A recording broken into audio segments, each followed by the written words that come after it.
Bueno, buenas tardes a todos. El instituto nuevamente se vuelve a reunir a través ahora de otra vía que permite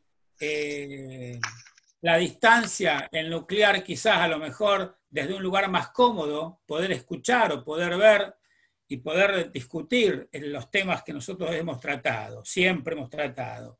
El Instituto de Derecho Registral, que yo en lo particular creo, no sé, a lo mejor Valeria puede ratificarme, creo que hace más de 20 años que estamos liderando el instituto, y que de alguna manera intentamos, en la medida de lo posible, escuchar todas las voces, las opiniones, y tratar los temas vinculados a lo registral. Muchas veces nos hemos apuntado exclusivamente al tema relativo a los bienes inmuebles, y un poco yo también por formación lo he hecho, pero todos los cambios que se han producido de alguna manera han impactado en todos los ámbitos, y es por eso que en más de una oportunidad, esta no es la primera vez que nosotros convocamos a un jefe de registro de la propiedad automotor, como es Gustavo Faciano, que además es un amigo, para hablar sobre temas vinculados al quehacer registral.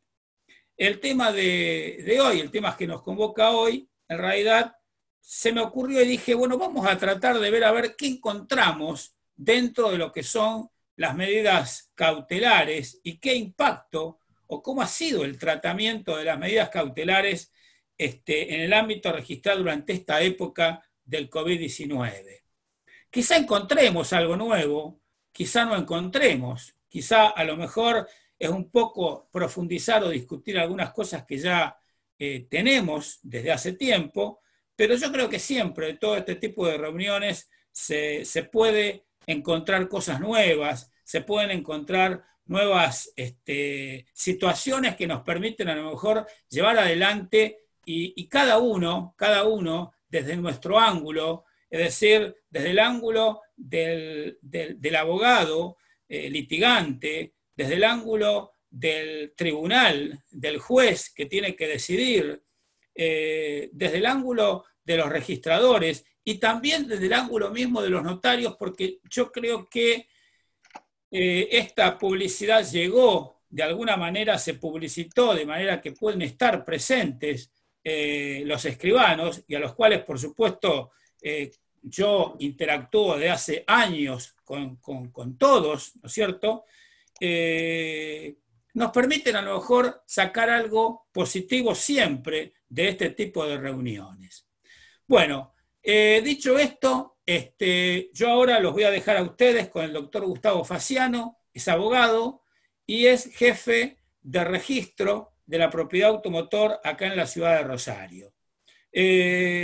Mucha experiencia, de manera tal de que hace tiempo que él viene interactuando dentro de este ámbito, porque es parte también del staff de la carrera del notariado en la Universidad Nacional de Rosario, y también en la Universidad Católica Argentina.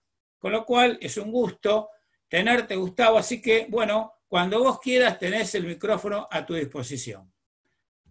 Gracias. Bueno, muchas gracias. Muchas gracias, Miguel. ¿Me escuchan bien? ¿Me escuchan Perfecto. bien? Perfecto. Bueno, la verdad que estamos en una nueva modalidad para conversar estos temas. Yo te agradezco y les agradezco a los chicos esta invitación. Realmente, bueno, vos recién me identificaste, soy Gustavo Faciano, soy encargado titular del registro del automotor de nuestra ciudad de Rosario, el número 17.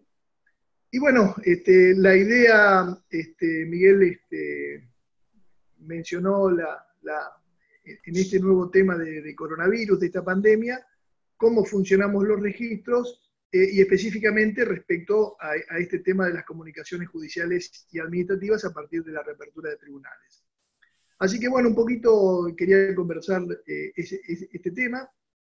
El tema de las comunicaciones judiciales y administrativas está previsto en el digesto de normas técnico-registrales. Ustedes saben, el digesto es el Código Civil y Comercial del registro del automotor, contiene todas las normas específicas en la materia, y prevé específicamente las comunicaciones judiciales y administrativas en el título 1, capítulo 11, y tiene 3 secciones. Sección 1 se refiere a la forma de los oficios, la sección 2 se refiere al procedimiento en el registro, y la sección 3 a la forma en que el registro seccional debe constatar esos oficios. Históricamente, nosotros, al igual que los escribanos, esto es soporte papel. Es decir, acá deben ingresarse todo tipo de comunicaciones judiciales o administrativas por medio de un oficio, de una cédula o de un testimonio, pero en soporte papel.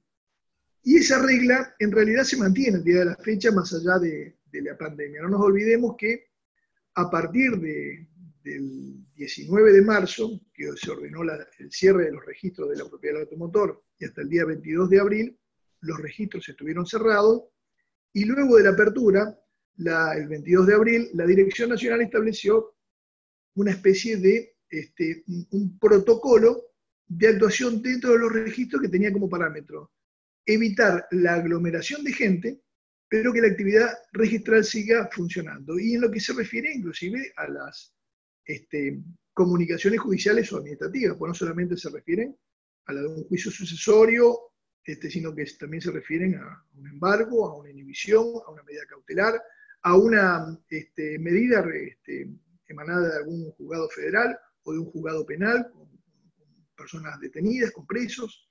Es decir, que se estableció todo esto en un marco, en un sistema que prevé que no haya aglomeración de gente en el registro y el turno previo. Es decir, que hoy la atención en el registro, para cualquier tipo de trámite, no solamente para ingresar a un oficio, es mediante turno previo y en papel. Ahora, ¿qué pasa? Vamos a ver más adelante qué es lo que dispuso la ley 27.541 y cómo en este marco de esta pandemia establecida por la Organización Mundial de la Salud y relacionada con el coronavirus COVID-19, cómo la Dirección Nacional entendió que la actividad registral debía arbitrar los medios para garantizar que las órdenes judiciales y administrativas se cumplan en tiempo y forma, porque eso podría hacer perder algún tipo de derechos. Eso lo vamos a ver en breve. En realidad, entonces, en el registro de las comunicaciones judiciales o administrativas, según lo que establece la sección primera, en cuanto a la forma, son 3 clases: oficios, cédulas o testimonios. Son las habituales. El artículo 1 establece las formas en que debe instrumentarse el oficio, las cédulas y los testimonios. El oficio debe presentarse original y 2 copias simples, lo mismo la cédula, 2 ejemplares, los testimonios exactamente igual, original y 2 copias, y todos estos instrumentos deben acompañarse de una solicitud tipo. Es decir, que a pesar de lo que vamos a ver actualmente con el COVID-19, con la pandemia, es decir, la solicitud tipo y el pago del arancel se mantiene vigente. La excepción está en los casos en los cuales el trámite está exceptuado de pago previo de arancel. Pero lo cierto es que la solicitud tipo, que es la solicitud rogatoria para inscribir o para realizar tal o cual trámite, que acompaña el oficio, se mantiene. En consecuencia, si viene del oficio emanado de la justicia penal o del Ministerio Público de la Acusación, remiten el oficio en original y copia, y es el registro quien acompaña la solicitud tipo de oficio. Esta solicitud tipo en los casos de órdenes judiciales o administrativas es 02E, que es para los trámites judiciales y es gratuita y es de libre impresión. Y en los otros trámites es directamente la 02 o la que se llama TP, que es para todos los trámites posteriores en los cuales se establecen este tipo de trámites. En el resto de los trámites, el oficio va a venir con indicación de todos los datos. Ustedes ya saben perfectamente cuáles son elementos de un oficio: identificación del juzgado, juez, secretario, las partes. Y uno de los temas importantes que tiene que ver en el oficio es el autorizado de diligenciarlo. Que ese autorizado implica autorizar por orden del juez a que la persona que diligencia el oficio pueda completar la solicitud tipo, pueda firmar la solicitud tipo o pueda inclusive efectuar peticiones. Por ejemplo, no solamente un oficio dispone un embargo, un levantamiento o una medida cautelar o una medida de no innovar. También hay oficios que disponen transferencias, que disponen cancelaciones de prendas o inscripciones de prenda o reinscripciones de prenda, y en ese supuesto el autorizado en el oficio es quien puede firmarlo por orden del juez. Y esa es la persona que va a suscribir todo tipo de documentación rogatoria. La solicitud tipo no es otra cosa que eso, es la petición rogatoria y que el juez está autorizándolo. Ahora, tengan en cuenta que en cuanto a las formas del oficio, el oficio debe estar firmado por juez y secretario. Habitualmente está firmado por juez y secretario, y eso es suficiente, la manda judicial es suficiente con esos dos elementos. Ahora, la norma establece que cuando el oficio está firmado únicamente por el secretario y no por el juez, debe transcribir la parte pertinente de la resolución, de la autorresolución que ordena tal o cual medida. Es decir, tengan presente esto, porque es muy importante y es motivo de observación muchas veces, y nos llaman colegas: ¿qué pasa? Que presenté tal oficio y me lo observaron porque pasa tal cosa. En consecuencia, el oficio firmado por juez y secretario, si lo firma únicamente el secretario, la transcripción de la parte pertinente. Y luego vienen todos los requisitos relacionados con el juzgado, que ordenó la medida. Y el tema es que los oficios están firmados por jueces nacionales o por jueces provinciales, y se pueden presentar en todos los registros del país. Ahora, ¿qué sucede? En la provincia de Santa Fe, generalmente, presentamos oficio suscrito por jueces provinciales. En ese caso, no hay ningún tipo de inconveniente. Un juez provincial es válido para presentar en toda la provincia de Santa Fe. ¿Qué ocurre cuando es un juez nacional o es un juez de otra jurisdicción territorial el que ingresa el trámite en nuestro registro de la provincia de Santa Fe, o en el caso mío de Rosario? Acá se echa mano el oficio de ley 22.172, que es un convenio marco de cooperación entre juzgados nacionales con la misma idéntica jurisdicción territorial. En cuanto al procedimiento en el registro, es importante, recibida una comunicación judicial solicitando determinada medida, como puede ser una anotación de inhibiciones, un embargo, un pedido de informe, el encargado del registro va a verificar primero que se haya acompañado la solicitud tipo y que se haya abonado el arancel correspondiente. Ahora, se estableció la obligatoriedad previa a hacer ese trámite que ordena el oficio, que es la constatación. Este es un requisito de cumplimiento sine qua non siempre que se trate de levantar la medida. No hay inconveniente en cuanto a la traba de la medida. Si el oficio me ordena embargar o inhibir, yo puedo hacerlo y estoy autorizado a hacerlo sin constatar previamente el oficio. Sin constatarlo. Es decir, me llega un oficio judicial, inmediatamente yo lo trabo. Ahora, si el oficio me ordena levantar esa medida cautelar, levantar ese embargo, levantar esa inhibición, levantar esa medida de no innovar, tengo la obligación de constatarlo. Y para esto debo recurrir al juzgado en el cual la orden emanó. Y eso puedo hacerlo el encargado de registro o un personal de mi registro bajo mi exclusiva responsabilidad. Así que la responsabilidad es mía. Si voy, si no voy, pero si la medida está hecha y es en fraude, que hemos visto, ahora hay una circular número 2, DANC número 2 del juzgado de Lanús, que ordena en estos días de pandemia ir personalmente a constatar al tribunal la efectiva expedición del instrumento y la efectiva expedición de esa orden, porque hubo elementos apócrifos electrónicos, como se hacen ahora en la pandemia. En consecuencia, se debe constatar previamente la orden, el oficio, la expedición, la efectiva expedición de ese instrumento al juzgado, para lo cual yo debo ir al tribunal y constatarla.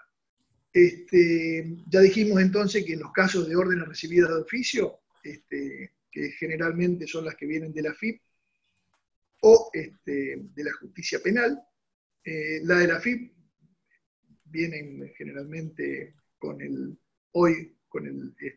decreto electrónico del tribunal que ordena la medida, y en ese caso hay convenios de complementación de servicios entre la Dirección Nacional y la Justicia Federal, en donde no tenemos necesidad de ir a contratar esa orden al tribunal. Es decir, hay códigos validadores en donde ingresamos en la página del Poder Judicial y constatamos la efectiva expedición de ese instrumento, de esa orden, sin necesidad de ir al tribunal. Ya saben los requisitos del oficio, la fecha, la hora, los datos del expediente, los datos de las partes, los datos. Es importante cuando el oficio ordena una inhibición.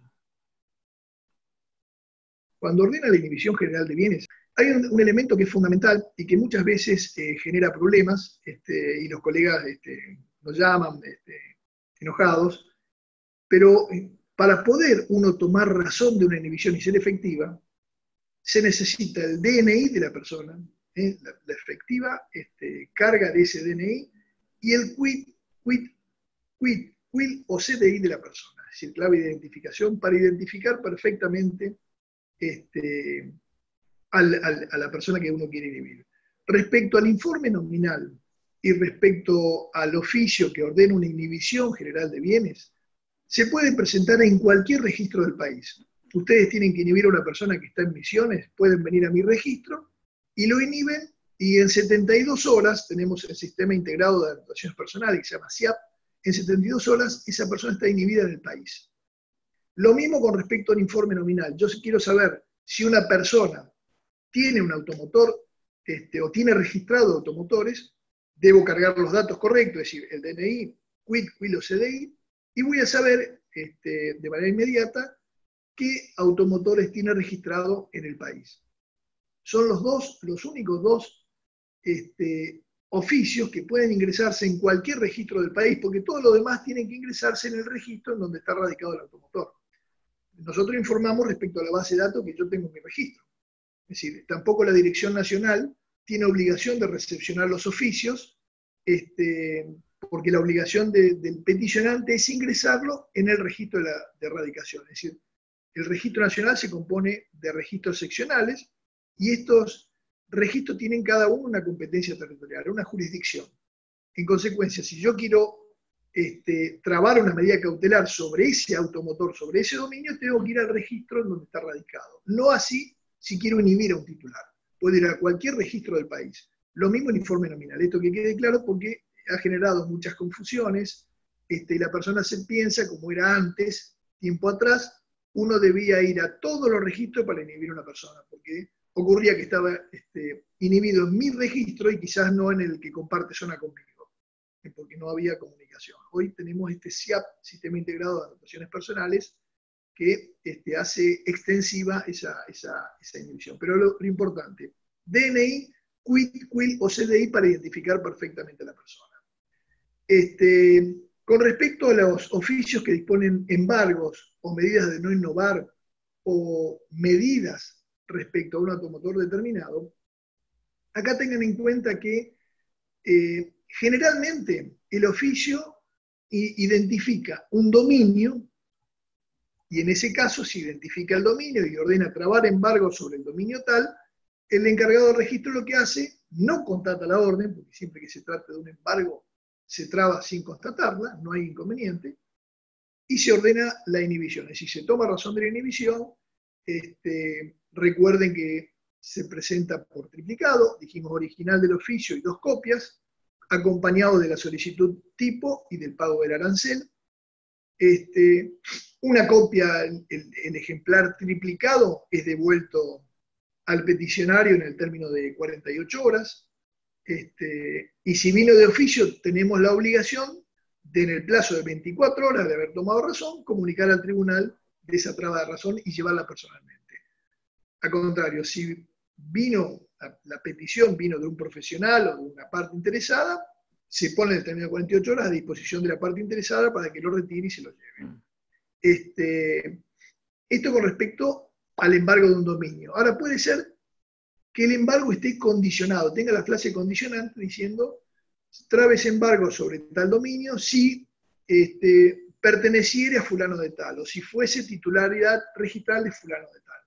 En este caso, el registro va a tomar razón de ese embargo, de esa medida cautelar, únicamente si es propiedad, si es titularidad registral de esa persona a esa fecha. Si no, lo que hacemos en el término de 24 horas, informarle al juzgado que no se puede tomar razón porque no fue titular, porque dejó de serlo, o porque la persona nunca fue titular. Puede ocurrir que el demandado es una persona y se traba embargo sobre un dominio de propiedad de otra persona. En este caso no hay ningún inconveniente que el demandado sea uno y se trabe embargo, una medida cautelar sobre otra persona distinta. ¿Por qué? Porque puede ser que sean codemandados, que en la carátula del juicio identifica a uno, pero dentro del expediente hay determinadas partes demandadas, en consecuencia se inhibe a uno de ellos, que no precisamente es el que figura en la carátula del expediente. Así que con el hecho de mencionar eso, dominio tal, propiedad de fulano de tal, suficiente. Ocurre, ¿qué pasa si falta un nombre? Si falta un apellido, si el DNI es completamente distinto, si es únicamente un número del DNI.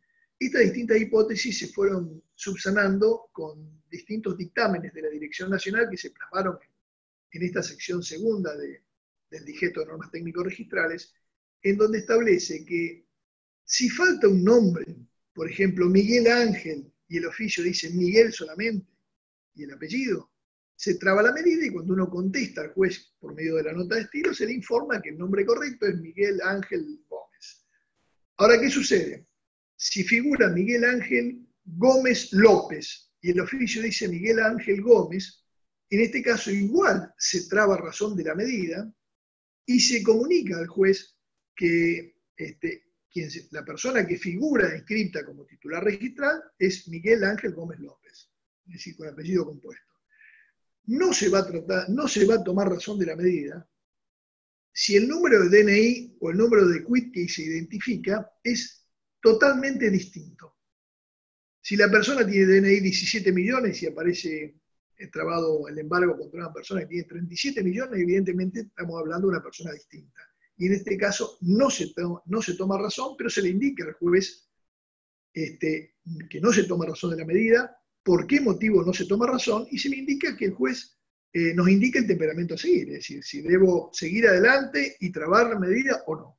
Lo mismo si el quit, will o CDI es completamente distinto. En este caso no se toma razón de la medida y quedamos a la espera de lo que diga el juez. Ahora, si el DNI es un número que difiere, un solo número, puede inferirse que se trata de un error material, un error de tipeo, un error gramatical, es decir, un error en transcribir el dato, y cuando uno contesta, tomamos razón de la medida de embargo, y cuando le contestamos al juez en las 48 horas, se le anoticia que el DNI correcto, de acuerdo a los datos obrantes en el legajo B, es tal, a los efectos que ordene lo que por derecho hubiera lugar, ¿no es cierto? Esto con respecto a la traba de inhibiciones o a la traba de embargos u otras medidas cautelares o medidas de no innovar relacionadas a un automotor determinado. Ahora, dijimos que respecto al levantamiento de inhibiciones o al levantamiento de embargos o medidas de no innovar u otras medidas respecto a un automotor determinado, prioridad cero es ir a constatar la orden al tribunal oficiante. Esta es la prioridad previo a todo trámite. Y tenemos un plazo, esto hay que hacerlo en 48 horas. Debo ir yo al tribunal, o un dependiente mío bajo mi exclusiva responsabilidad, esto era lo habitual, con estas medidas de protección, en donde los tribunales están trabajando con turno, de manera cerrada, al igual que los registros que prevén la menor cantidad de gente posible, se han suscrito convenios de complementación de servicios en los cuales la constatación se hace de manera electrónica.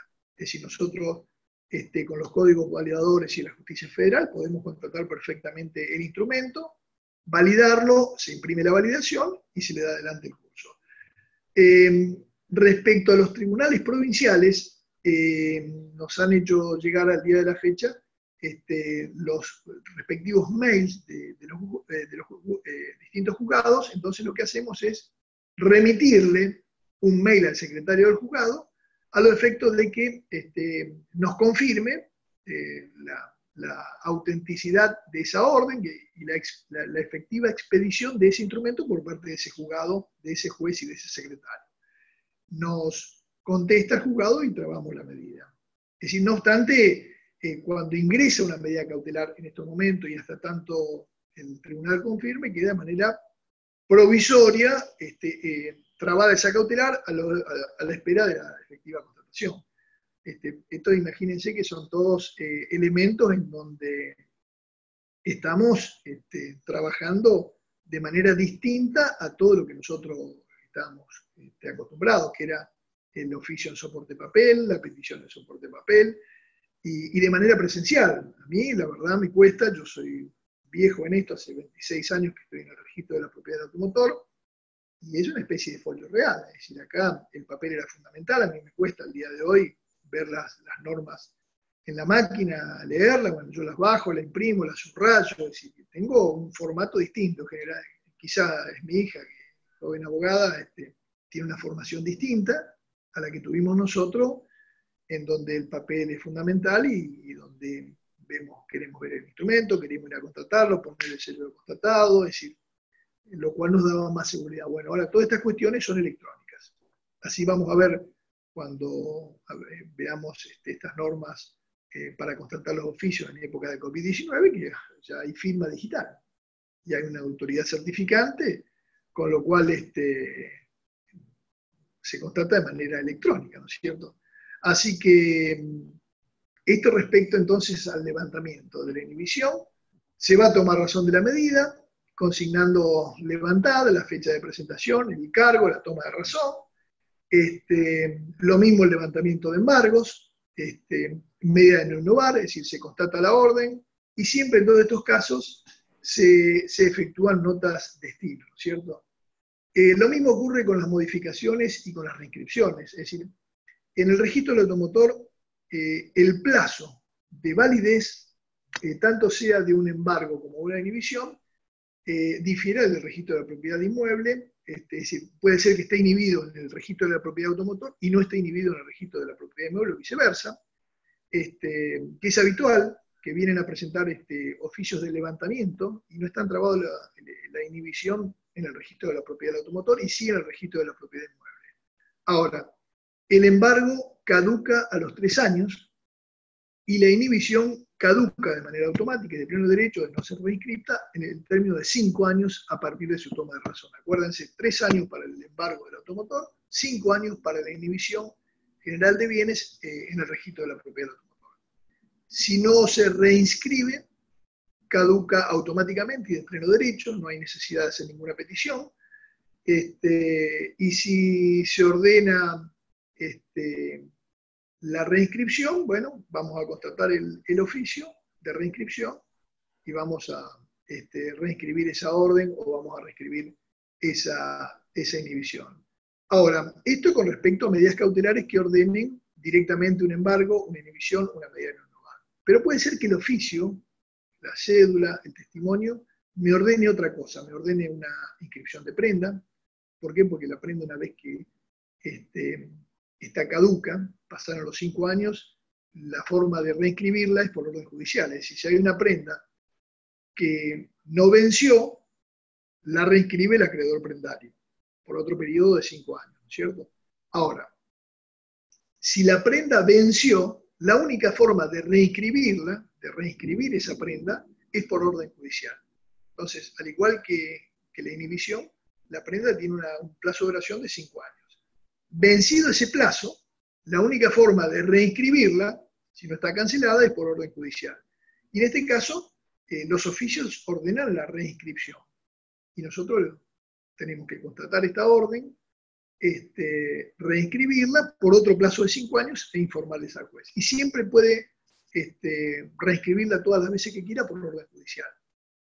Ahora, también hay oficios que ordenan transferencias en un juicio de transferencia, transferencias en un juicio sucesorio, transferencias en un juicio de distintas partes, puede ser por partición de bienes, por asignación o por cambio con la nueva ley que establece el régimen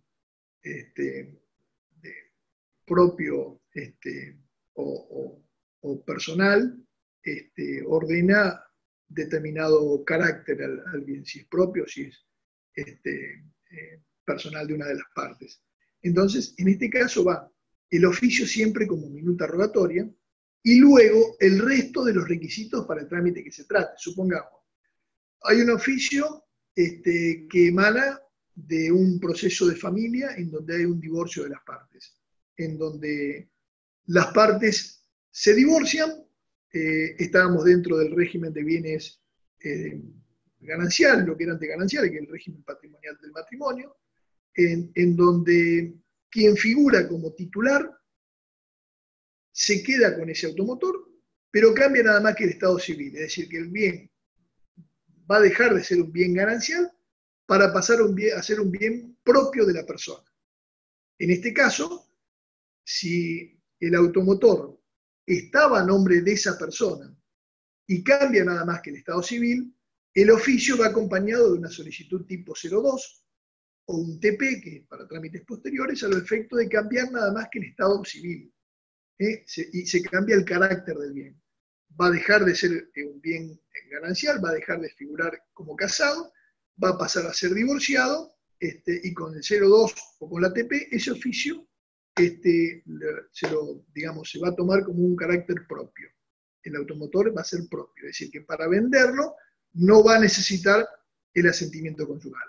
Ahora, puede ser que en ese marco de ese divorcio, el automotor estaba a nombre de la mujer, pero ahora se lo quedó el marido. En consecuencia, el oficio que dispone la inscripción a nombre del cónyuge que no era titular registral, porque el automotor estaba a nombre de la mujer, en este caso vamos a tener que acompañar el oficio con una solicitud tipo 08 como minuta rogatoria. ¿Por qué el 08? Porque hay un cambio de titularidad, entonces tenemos que identificar a la persona que ahora va a ser el nuevo titular, que antes figuraba como cónyuge en la solicitud tipo, y ahora va a ser titular y divorciado, estado civil divorciado. Entonces, estas son imagínense dentro de un divorcio, la hipótesis, ¿me quedo yo el auto o se lo queda mi mujer? Si me quedo yo el auto y estaba a nombre mío, va con 02, cambia nada más que estado civil y el carácter del bien. Si estaba a nombre de mi mujer y me lo quedo yo, no va el oficio con 02, va con una 08, una solicitud tipo 08, se identifican mis datos porque yo paso a ser titular y se cambia el estado civil. Lo mismo cuando el bien era mío, nos divorciamos y yo me lo quedo como un bien propio. Va a quedar un bien personal cuando esto será generalmente en el caso en que los cónyuges optan, ahora con la nueva ley, con el régimen patrimonial del matrimonio, optan por el régimen de separación de bienes, en donde el bien ya no es ganancial, sino que es propio o personal de cada uno de los cónyuges. También puede ser que el oficio emana de un juicio sucesorio, en donde se va a ordenar inscribir esa sucesión indivisa que estaba a nombre del causante a nombre de todos los herederos. Entonces va a ir el oficio y como minuta rogatoria, tanto 08 como herederos haya. Si hay 4 herederos, vamos a necesitar 2 08, porque la solicitud tipo identifica dos titulares, y si son más, así la cantidad de 08 que se necesite. Lo mismo puede ocurrir cuando se ordena alguna otra medida. Siempre va a venir el oficio acompañado de la solicitud tipo. Ahora, acuérdense que esto es fundamental, lo dijimos, para identificar si una persona está inhibida, quid, quil o CDI de la persona, quid, quil o CDI de la persona, y la correspondencia exacta del DNI de la persona. Esto es fundamental para poder emitir un informe de acuerdo a la real base de datos de ese automotor, ¿cierto? Ahora, respecto a las constataciones, vemos que lo importante es el artículo 3 de la sección tercera, donde habla de las constataciones de los oficios. Las constataciones habíamos dicho que uno tiene que ir al juzgado, a los efectos de verificar con la autoridad judicial o administrativa para constatar la efectiva expedición de ese instrumento.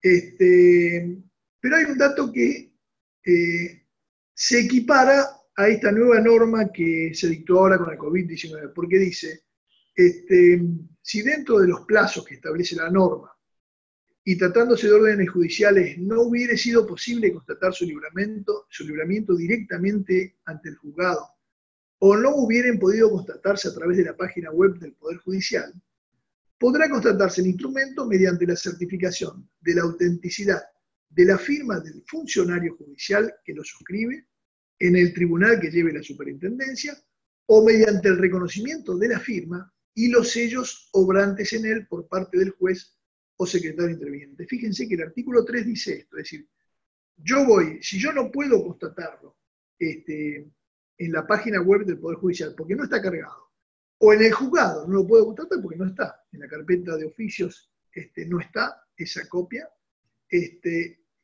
yo puedo ir y exhibirle el oficio para que el firmante, el secretario, juez, constaten si es su firma y si es su sello. En este caso, se da por válido porque la forma es verificar la autenticidad por esa vía. También hay una forma que es a través del expediente, es decir, si hay una constancia del libro de expediente en el libro de entradas del juzgado, es decir, que conste que está el expediente, que el expediente está, quiénes son las partes, quién lo retiró, pero la única situación es que si yo constato el oficio por medio del expediente, no voy a poder utilizar ese oficio para el levantamiento de medidas cautelares ni para hacer el recupero de automotores objeto de un robo. Fíjense que los oficios se utilizan también para esto, es decir, cuando a uno le roban el auto y hace la denuncia de robo, cuando se ordena el recupero, el juzgado penal que interviene en la causa de recupero de automotor manda un oficio al registro comunicándonos que se encontró determinado rodado y que se autoriza al peticionante a inscribir el recupero, para lo cual tiene que ir, además de este oficio, al puesto verificador y constatar las codificaciones de motor y chasis para verificar que no hayan sido adulterados. Pero en este caso, habíamos dicho entonces, el artículo 3 nos da la posibilidad de certificar el oficio cuando no se encuentra, mediante la firma, el reconocimiento de la firma y sello del juez y del secretario del juzgado, o en el caso que no hay forma de identificarlo, de individualizarlo, porque no existe, mediante la comprobación de la existencia del expediente en el libro de entradas del juzgado. Ahora, en este caso, si yo lo compruebo por el expediente, no lo voy a poder utilizar al oficio para levantar una medida cautelar, ni para el recupero de automotor objeto de una denuncia de robo. Así que, ¿cuál es medida cautelar? Un embargo, no lo voy a poder hacer, una medida de no innovar, no lo voy a poder hacer. Para eso tengo que constatar la efectiva orden, ¿no es cierto? Luego de eso, cuando viene el oficio al registro, en todos los demás casos, se procesa el trámite, se hace la nota de destino, si vino de oficio se la lleva al tribunal o se pone a disposición del profesional que la trajo. También puede ser que venga el oficio y es habitual que a ese oficio que ordena transferir a tal persona se certifiquen firmas por escribano público. Por ejemplo, del comprador, si se ordena transferir en una demanda, en donde una de las partes demandadas es la que está transfiriendo el automotor, y el adquirente certifica la firma por medio de un escribano público. En este caso también se constata esa foja notarial. Tenemos convenio, al igual que con el Poder Judicial, tenemos convenio con el Colegio de Escribanos a nivel país, es decir, con todas las jurisdicciones, a los efectos de constatar la autenticidad de las fojas notariales. Esto fue a los fines de ir evitando los robos, es decir, que íbamos detrás de los ilícitos. Es decir, antes los ilícitos se producían por medio de fojas notariales apócrifas, que instrumentaban la venta de un automotor y se presentaban en otra jurisdicción.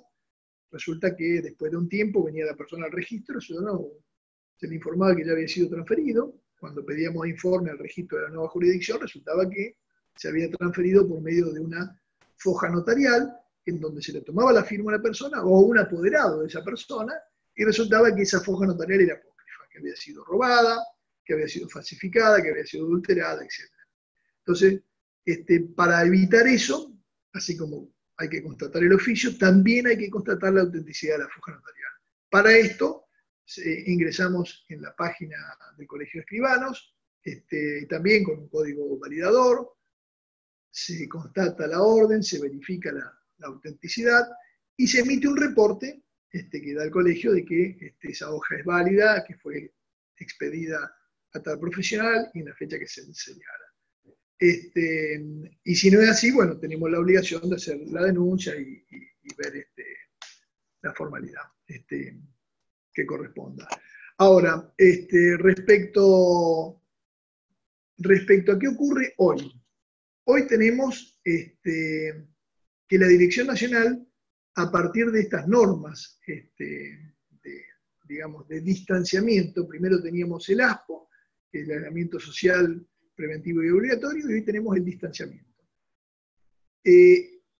La Dirección Nacional ordenó la reapertura de los registros de todo el país a partir del 22 de abril de este año, en donde en muchas jurisdicciones todavía estábamos dentro del ASPO, es decir, el aislamiento social preventivo y obligatorio.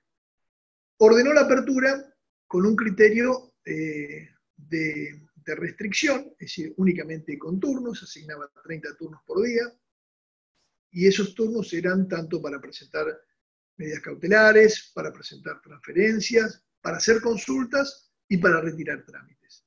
Es decir, que estaban bien espaciados, no permite más de 4 personas en el registro, es decir, 2 en el mostrador, uno esperando y uno en la caja,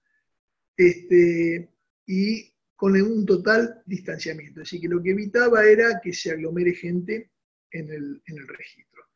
Entonces, a partir de allí, llegamos hoy a la DISPO, que es el distanciamiento, pero las medidas siguen vigentes. Y esto, digamos, la Dirección Nacional implementó a partir de la apertura esta DANC, una circular DANC número 1 del 20 de mayo de este año, en donde establece que en virtud de la ley 27.541, en virtud de la pandemia declarada por la Organización Mundial de la Salud en relación con el coronavirus COVID-19, que se dispuso mediante el decreto 260 del 12 de marzo del 2020, en donde la Dirección Nacional entendió que debían arbitrarse los medios necesarios para poder tomar razón de todo trámite registral derivado de una orden judicial o de una orden administrativa emanada de autoridad competente que se instrumente a través de un archivo electrónico o de la impresión de ese archivo electrónico. Es decir, como bien hoy la Justicia Federal nos trae el archivo electrónico y el oficio suscrito por el agente fiscal. Por ejemplo, en los embargos o en las inhibiciones o en las medidas cautelares que emite la AFIP, el juez en el archivo electrónico autoriza a ese ejecutor fiscal, a ese profesional, a que suscriba el soporte papel, pero la orden está dentro del expediente y nosotros podemos ingresar en la página web del Poder Judicial Federal y constatar la autenticidad de esa orden, que presenta en el registro el profesional, en donde va a ingresar por caja, si corresponde abonará o no el arancel, pero además tiene que firmar la solicitud tipo. en este caso la 02E, que es para trámites judiciales. Entonces, a los efectos de esta orden, cuando existiera un convenio de complementación de servicios con la autoridad judicial o administrativa, de la que emana esa orden, se hace de esa forma: justicia federal. Justicia provincial, accedemos al mail del juzgado, se le manda el mail al secretario del juzgado, a la secretaria del juzgado, a los efectos de que constate la autenticidad de esa orden. Y nos contesta, se le escanea esa orden y nos contestan. Ahora, esto tiene como fundamental que la toma de razón se pueda materializar a través de comunicaciones electrónicas, en donde el registro, bajo exclusiva responsabilidad, va a poder constatar la medida de conformidad con lo que establece el digesto. Y en este caso equipara al artículo 3 anterior de aquella sección tercera que decíamos recién, viendo la firma, el reconocimiento por parte del juez o del secretario de su firma y sello. Esto equipara, porque en cuanto tenga la firma digital del funcionario interviniente, podrá también tenerse por constatada si se presenta el archivo digital que permita al registro seccional comprobar la integridad del documento y la validez de las firmas estampadas a través de los certificados emitidos por la autoridad certificante. Así que creo que en consonancia con lo establecido en el segundo párrafo del artículo 3 de esta sección tercera, podrá constatarse el instrumento mediante la certificación de la autenticidad de la firma del funcionario judicial que lo suscribe en el tribunal que lleve la superintendencia, o mediante el reconocimiento de la firma y los sellos sobrantes en él por parte del juez o secretario interviniente. Es decir, también estas órdenes pueden ser constatadas de manera remota. Esto es importante. Pueden ser constatadas de manera remota, a través de los servicios informáticos y códigos validadores que pongan a disposición cada una de las jurisdicciones que las ordenan. Ahora, vuelvo a repetir, estos oficios se constatan de esta forma, en cuanto a la integridad del documento, firma digital o archivo digital, por más que venga impreso, ¿no es cierto? Pero va a tener que venir la persona al registro a suscribir la solicitud tipo y a pagar el arancel si eso corresponde. Tengo aquí una comunicación de hoy, me manda un colega de Pilar, en donde Dirección Nacional le dice, él le pregunta a este profesional cómo hace para venir a trabar una medida en mi registro, y él es de Pilar. Y la Dirección Nacional le contesta, dice: en respuesta a la consulta sobre la forma de remisión de oficios judiciales a los registros seccionales, dice, continúa haciendo la presentación de los respectivos oficios en papel. Es decir, que esto se mantiene, no obstante que obre un PDF, que surja la medida de un archivo digital. Es decir, sigue siendo la presentación en papel. No obstante, dice, de tratarse de medidas y pedidos de informes judiciales y contar con las órdenes en PDF con firma digital, si bien no se trata de una modalidad prevista por nuestra normativa, atento a la emergencia sanitaria vigente, la Dirección Nacional sugiere a los registros ser flexibles en cuanto a su recepción a fin de no postergar el cumplimiento del ordenado y evitar consecuencias no deseadas para ellos, ¿cierto? Los registros seccionales podrán verificar la firma digital del PDF descargando los certificados correspondientes. Es decir, que hoy tenemos, si el oficio está en un PDF, nos traen el PDF, se firma la solicitud tipo, el 02, el 02D, y nosotros contratamos esa firma digital. Si hay convenio, esa firma digital importa, mejor dicho, constatar la autenticidad de todo el instrumento, la integridad del documento. ¿Por qué? Porque a través del el certificante de firma digital, la autoridad certificante de firma digital, se da validez a la integridad del documento. Es decir, que la firma digital importa la integridad de ese documento que nosotros estamos contratando. Lo dice claramente esta comunicación de hoy, es decir, nos ordena en este marco de la emergencia sanitaria, la emergencia pública en materia sanitaria que hay en el país, ser flexibles y buscar la forma de acercarnos al usuario, al peticionante, y no hacerle perder un derecho por el transcurso del tiempo. Es decir, ver la forma en que se puede constatar este oficio, esta orden emanada de un archivo digital, o asimismo que venga impresa, la impresión de ese archivo digital, pero nos da las vías, las formas de poder constatarlo. Así que esto es, tenemos la cantidad de mails de los distintos juzgados que tienen que ver con los acuerdos de la Corte Suprema de Justicia del 14 de abril, y el acta número 11 y número 14 del 13 de mayo. El acta número 11 y número 14 del 13 de mayo del 2020. Los acuerdos de la Corte, en donde nos dan los distintos mails de todos los juzgados de la provincia de Santa Fe a los efectos de poder constatar la autenticidad de todos los instrumentos. No requiere más, me parece más entidad este tema de las comunicaciones judiciales o administrativas. Sí habíamos dicho que hay una circular número 2, DANC número 2, que ordenó ir de manera presencial al juzgado de Lanús, porque en ese caso no se admite la verificación electrónica, la constatación electrónica de esos instrumentos, porque se comprobó que había órdenes que ordenaban levantamientos de distintas medidas cautelares que eran apócrifas.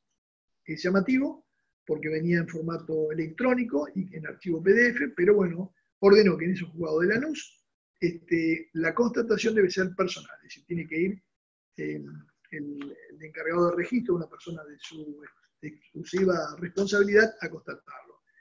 ¿Cómo se hace en estos casos? Es decir, me ingresan a mí un oficio que debo constatar en Lanús. La norma nos impone remitir a cualquier registro seccional de la localidad de Lanús el ejemplar de manera electrónica. Yo se lo escaneo, le transmito vía electrónica ese oficio, a los efectos de que el registro seccional de Lanús se apersone en el juzgado que emitió la orden y lo constate. Así ocurre en todos los juzgados del país. Es decir, hoy la excepción es exclusivamente Lanús, en donde dice hay que ir de manera personal. En todos los otros, la vía es esta, es la vía electrónica. Me ingresan a mí un oficio, yo lo constato de esta forma, es decir, de manera electrónica, remito al juzgado, remito a la justicia federal. Con la justicia federal hay convenio, entonces hay códigos validadores en donde yo entro directamente al auto que ordena ese oficio y lo constato, y en la provincia espero la contestación de la secretaria del juzgado, que me ordena que la efectiva orden, el efectivo instrumento emanó de ese juzgado. Esto es más o menos la cuestión relativa hoy a cómo operan los registros con respecto a las comunicaciones judiciales y administrativas. Con respecto a las órdenes administrativas, pueden ser las que emanan de aduana, aquellas órdenes que emanan de AFIP, o aquellas órdenes que emanan de alguna autoridad administrativa, puede ser la municipalidad, puede ser distintos organismos del Estado provincial, donde sugieren determinadas órdenes y se constatan de la misma forma. Por ejemplo, este organismo APRAT en la provincia de Santa Fe, que ordena el decomiso, subasta de automotores productos de narcotráfico, lavado de activos y terrorismo. Al igual que en los oficios judiciales, tenemos la obligación de constatar ese testimonio que emana de una autoridad provincial. y que dispone, en primer lugar, el secuestro, la inmovilidad, la inmovilización por un determinado periodo, y luego, una vez que se subasta, nos ordena administrativamente transferir a nombre de tal o cual persona. Ese es el oficio, como minuta va el 08, con todos los otros requisitos que se requieren para una transferencia de dominio. Lo mismo ocurre cuando la municipalidad subasta motos o automotores, nos va a mandar un testimonio, que es el instrumento de origen del automotor, en donde la Municipalidad de Rosario o la municipalidad de que se trate, que es una autoridad administrativa, va a ordenar al registro que se inscriba a nombre de tal o cual persona, en donde va a identificar el acto administrativo que ordenó esa medida, y va a ordenar todos los datos del automotor, conteniendo los datos de la persona adquirente en subasta, a los efectos de que el registro tome nota, tome razón de esa transferencia de dominio, hermanando como minuta rogatoria la solicitud tipo 08. Bueno, creo que más o menos esta es la situación actual con respecto a las comunicaciones judiciales o administrativas. Quedo a disposición de ustedes por cualquier pregunta, por cualquier consulta, y si necesitan cualquier tipo de asesoramiento, de cuestión, estoy en el registro 17, en Santa Fe 2333, y bueno, mi contacto Miguel lo tiene, así que a disposición de todos. Desde ya, muchas gracias, muchas gracias. Espero no haberlos aburrido. No, para nada. Muchas gracias, Gustavo. Siempre muy claro, en un ámbito que es realmente particular, todo el tema vinculado al automotor, ¿no es cierto? Ya han hecho algunas preguntas que las vamos a evacuar. La idea es dejar unos minutos antes del cierre para poder nosotros comenzar con el tema, ¿no? Bueno, ahora yo les voy a comentar algo sobre el tema vinculado a en realidad lo caratulé medidas cautelares, pero el tema de las medidas cautelares un poco en realidad es la causa para llegar de alguna manera a tratar el tema, ¿no es cierto? Vamos a ver si puedo compartir pantalla con ustedes. Voy a tratar a ver si puedo mover esto. Bueno. En realidad la idea sería esta, hacer una introducción. Algo nos comentó recién Gustavo cuando se refería al tema de cómo comienza todo el tema vinculado con este virus terrible que nos ha tocado y nos está tocando vivir, ¿no es cierto? La ley 27541 que declaró la emergencia pública en todo el territorio de la República Argentina en materia económica, financiera, fiscal, administrativa, previsional, etc. Luego el decreto de necesidad de urgencia, el 260 del 2020, que amplió la emergencia pública en materia sanitaria, y el decreto 213 de la provincia de Santa Fe, que adhiere a las disposiciones del decreto a nivel nacional. Es decir, cómo ha sido y cómo es el panorama registral en la República Argentina. Es decir, los registros de la propiedad inmueble en realidad iniciaron sus actividades con mucha precaución. En un principio decimos que eran solo aquellos registros que podían tener alguna comunicación a distancia, en realidad, a través de los servicios por vía web, en forma remota, y únicamente recibiendo y produciendo publicidad noticia que estuviera cargada hasta el día anterior a haberse decretado el aislamiento. Es decir, en realidad el servicio originariamente en los primeros registros, ahora hay registros que habiendo abierto sus puertas volvieron a tener que cerrarlas por haberse incrementado en la provincia situaciones de COVID. Y inclusive existen registros que recién ahora están abriendo sus puertas.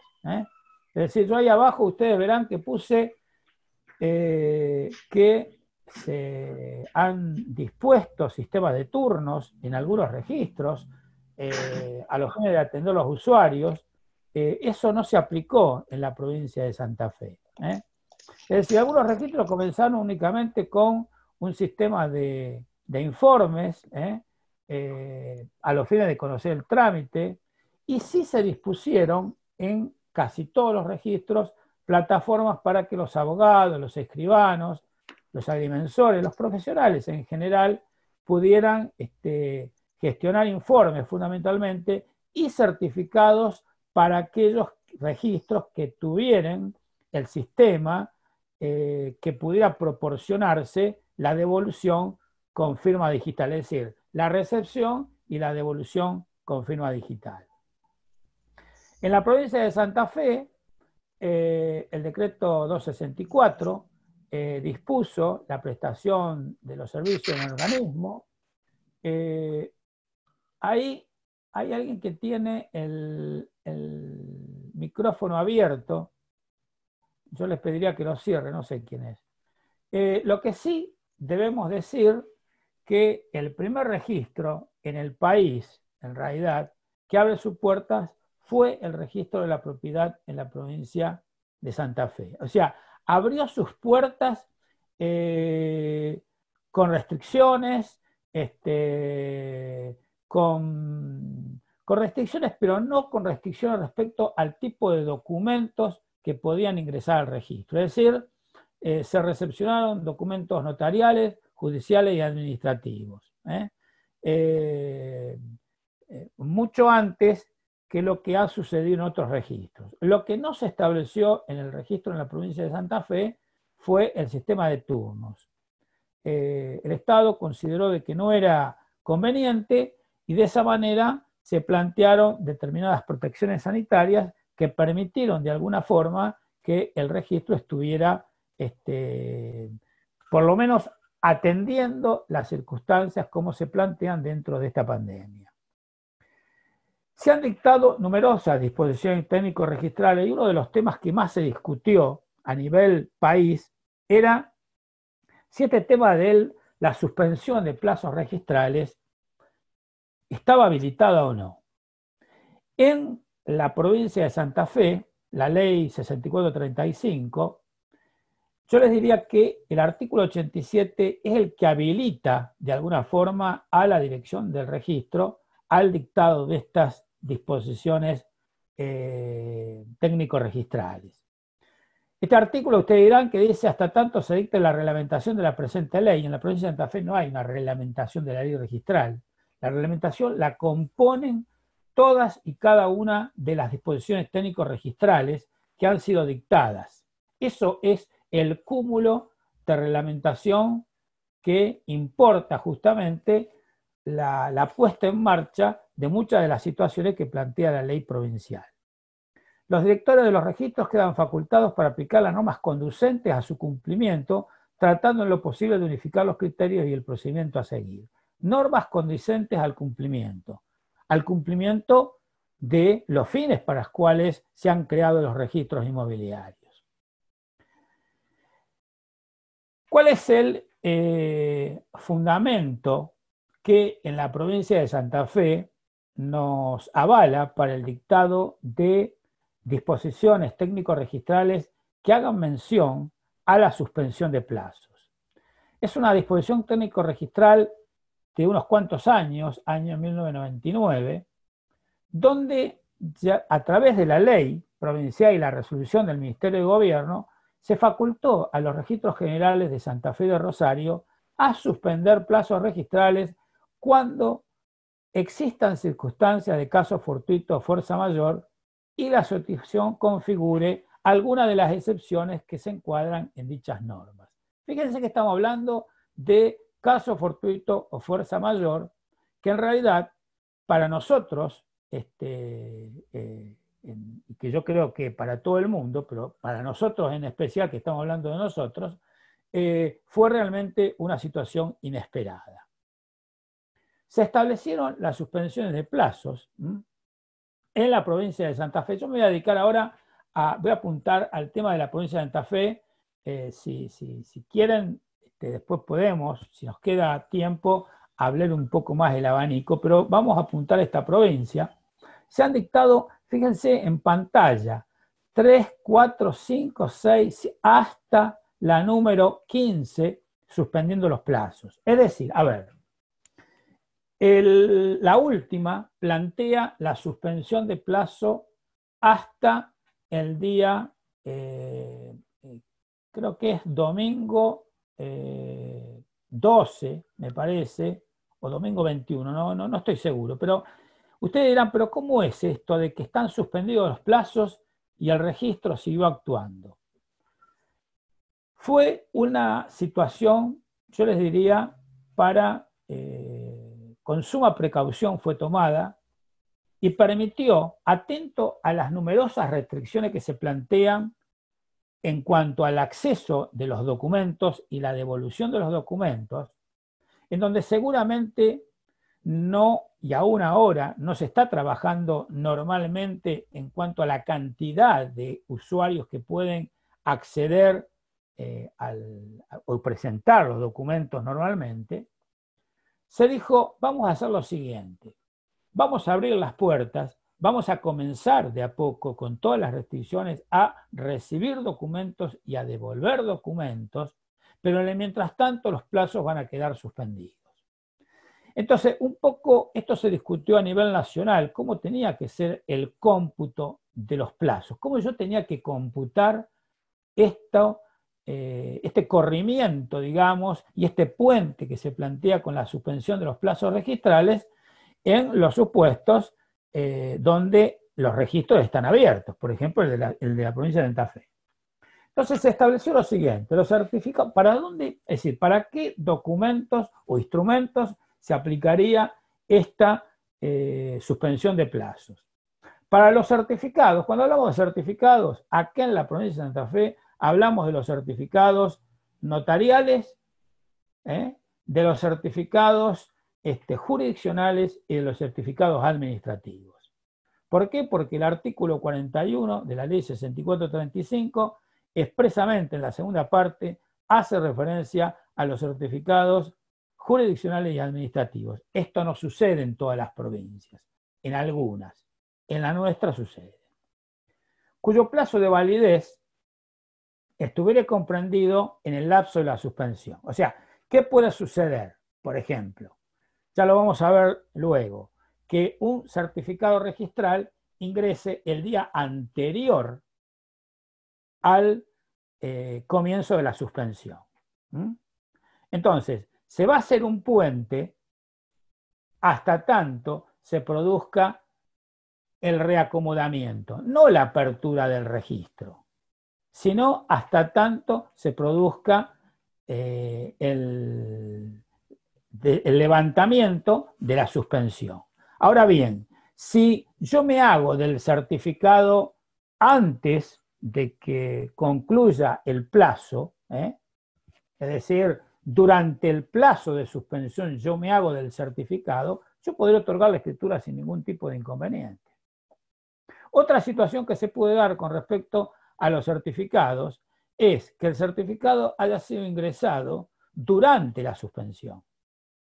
Entonces, como el registro está trabajando en ese momento, lo toma. El primer día hábil del certificado es el día del ingreso. Acuérdense que en los certificados registrales, fundamentalmente estamos refiriéndonos al notarial, que es el que se complementa con el plazo para inscribir, comienza de las 0 horas. Entonces, si ingresa durante el plazo de la suspensión, se va a tener como primer día hábil del certificado, al tema del cómputo, el día de ingreso. Y luego se va a retomar el segundo día cuando se levanta la suspensión.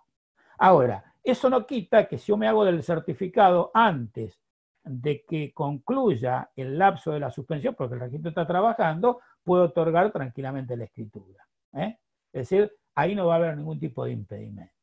¿Para qué otros documentos se aplica esta suspensión de plazo?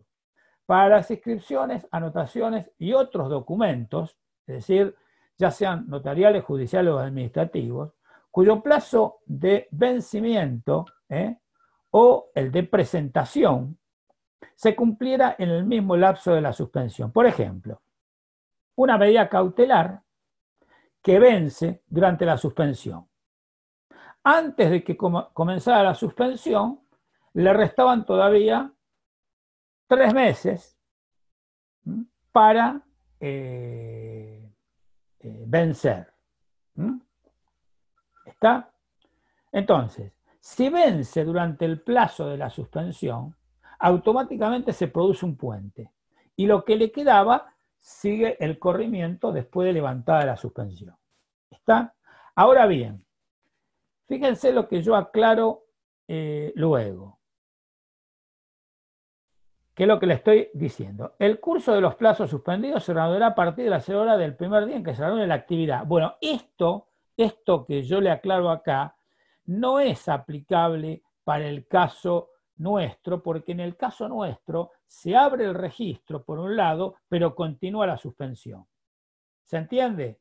Porque de lo contrario, no se aplicaría lo que acabo de explicarle recién, sino que se reanudaría con la actividad normal del registro. ¿Está? Los plazos ahora siguen suspendidos. Ahora bien, el inciso D, que yo les aclaro, cuando los plazos de presentación o caducidad vencieran después de finalizar la suspensión, cualquiera sea el tipo de documento, el lapso de la suspensión no se computará. Es decir, que deberá calcularse para ese documento en especial como si la actividad hubiera sido normal. ¿Por qué? Porque no ha vencido durante el plazo que estaban los plazos suspendidos, sino durante el periodo que los plazos estaban suspendidos, sino que venció después. Está bien, puede haber una situación. ¿Cuál puede ser? Y bueno, a ver, que la actividad, que la medida le haya quedado un día y el abogado tenía ese día para poder ingresar la medida al registro porque ya tenía el oficio y resultó que entra ya el 19 de febrero, tal cual mencionaba Gustavo, el plazo de suspensión. Se hace un puente y después de que se reanuden los términos, le sigue quedando un día. Lo que pasa es que en el caso puntual nuestro, del registro de la propiedad, ese solo día no era el único beneficio que tenía, porque el registro comenzó a trabajar al poco tiempo de que se dictó todo este tema vinculado a las medidas sanitarias. Con lo cual, desde que comenzó el registro hasta que se considera o se dispone el levantamiento de la suspensión de plazo, hubo mucho más días que un solo día. Bien, pero un poco esto es lo que les quería mostrar, es lo que yo les había comentado recién. Certificado que ingresó al registro antes de la suspensión de plazos registrales. Esto ya lo vimos. Certificado que ingresó al registro una vez que él mismo abrió la mesa de entrada, pero bueno, estaba con el tema de la suspensión de término. Escritura que ingresó al registro antes de la suspensión de los plazos registrales. Por acá no habría problema, ¿no es cierto? En ese sentido. Escritura que ingresó al registro una vez que él mismo abrió la mesa de entrada, manteniendo los términos. Igualmente ingresó. Es decir, el registro con los plazos suspendidos le dio la posibilidad, en realidad, a los usuarios de poder ellos manejar la situación. Es decir, no estar exclusivamente atados a un plazo. ¿Por qué? Porque el registro estaba abierto y si podía ingresar el documento lo ingresaba, o de lo contrario tenía el beneficio de la suspensión. Medida cautelar cuya caducidad vence durante la suspensión de plazos registrales, es lo que nosotros mencionamos, y el tema de las hipotecas también, cuando el plazo de caducidad vence durante la suspensión de los plazos registrales. Ese es un tema que, el tema de las medidas cautelares y de las hipotecas, lo vamos a ver más adelante. Tengo algún comentario que hacer respecto de eso. ¿Qué pasa con la registración de las medidas cautelares? Bueno, esto es un poco lo que ya sabemos, pero un poco un recordatorio, en realidad. Es decir, no nos olvidemos de cuáles son las características de nuestro sistema registral inmobiliario. Se trata de un registro de inscripción, porque se supone que el archivo y el documento en especial auténtico que produce y que impacta, produciendo y consistiendo luego en un asiento registral, ya se encuentra integralmente en otro registro. Por eso es que se denomina un registro de inscripción y no de transcripción o de incorporación. Estamos frente a un registro declarativo, en especial vinculado, por supuesto, con los derechos reales. No nos olvidemos que cuando nos referimos a las medidas cautelares, la medida cautelar cobra oponibilidad, en realidad, a partir del momento en que tiene el emplazamiento registral. Y estamos frente a un registro no convalidante, es decir, que bien podría haberse, que son los supuestos de inexactitudes registrales, bien podría haberse cautelado un bien y quizás a lo mejor no exista un documento base que haya producido esa consecuencia del libramiento de un oficio, y entonces ahí estamos frente a la denominada inexactitud registral anormal, porque no existe una concordancia entre lo que pasa fuera del registro y lo que sucede adentro.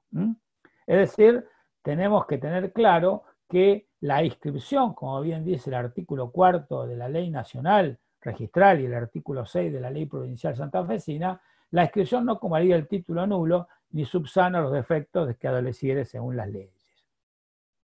Y además que acompañada con este tema, como bien explicaba Gustavo hace un momento, esta rogación, esta presentación, es decir, los registros también inmobiliarios no proceden de oficio, sino que tiene que haber un instar, tiene que haber una petición, y ahí se verá luego quiénes son los que plantean. En el caso puntual de las medidas cautelares, es el funcionario judicial el que dispone la medida de que se trate.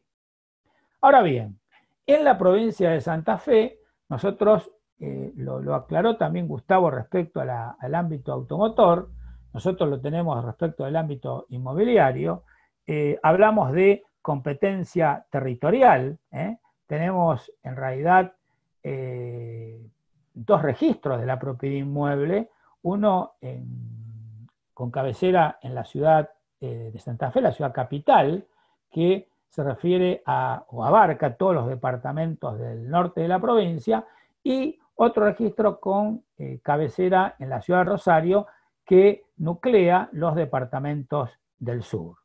Y también tenemos una competencia material, es decir, el artículo 4 expresamente hace referencia a la registración, y en lo que nos atañe ahora a nosotros, de los documentos que dispongan embargos y demás providencias cautelares, por supuesto sobre inmuebles, y también hace referencia a la anotación de las inhibiciones de las personas para la libre disposición de sus bienes, sean judiciales o voluntarias, así como también la existencia de litis, las famosas anotaciones de litis, que también vamos a hacer una mención, y las respectivas anotaciones y cancelaciones.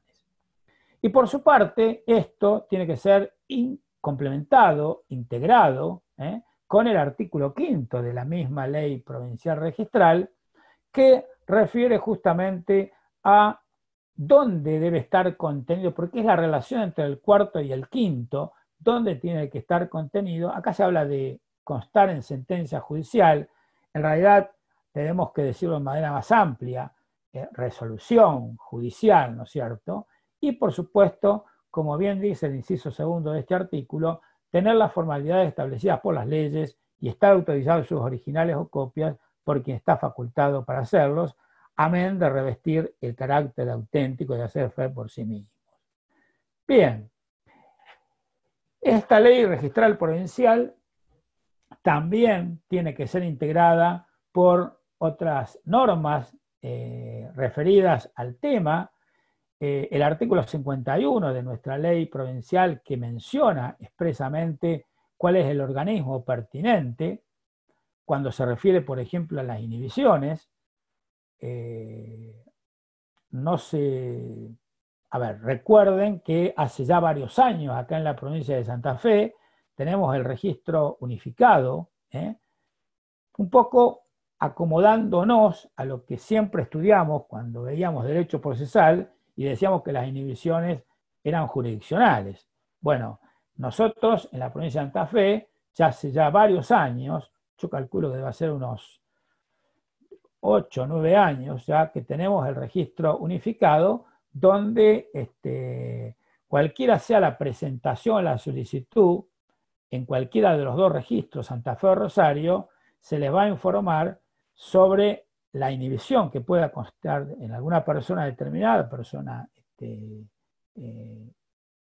respecto de lo que es la provincia. Es decir, antiguamente, cuando los registros nacieron, ustedes calculen que estamos hablando de una ley del año 68 y los registros nacieron mucho antes del año 68, cuando se dispusieron que el registro de inhibiciones eran totalmente seccionales, en el sentido de que una persona podía estar inhibida en lo que es el registro Rosario y no en Santa Fe o a la inversa. Ahora eso no sucede, gracias a Dios, y estamos muy conformes con eso. El artículo 65, que establece la caducidad de las medidas cautelares, como bien decía Gustavo respecto a los automotores, ¿no? Acá nosotros, cuando hablamos de caducidad de las medidas cautelares en el ámbito inmobiliario, decimos que la anotación de las medidas cautelares es a los 5 años, con excepción de las inhibiciones concursales e incapacidades civiles, para cuyo levantamiento debe mediar un mandato judicial expreso.